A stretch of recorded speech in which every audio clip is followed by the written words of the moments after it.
Assalomu alaykum hurmatli kuzatuvchilar. Mana bugun 2025-yil 13-aprel sanasi Biyagu mustaqillanayotgan ishlarimizdan video tayyorlayapmiz.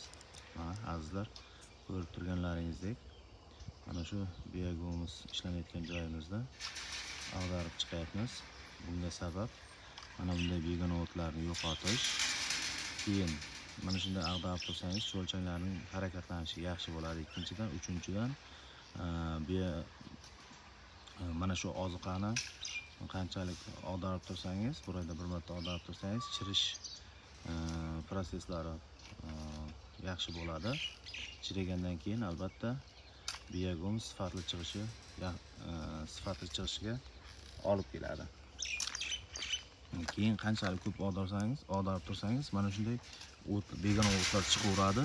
Keyinchalik mana biyagumimizni mijozlarimizga yetib borganda mana shu begona o'tlar chiqmaydi. Hozir qanchalik mana shu begona o'tlar chiqib urug'larni chiqarib olib o'ldirib tashlasangiz, urug'lamasdan mana shunday chiroyli sifatli biyagumimiz olishga erishasiz aziz do'stlar. Bizda mana shunday chiroyli sifatli biyagumizlar mavjud hozir. Murojaat qilib bemalol olishlaringiz mumkin.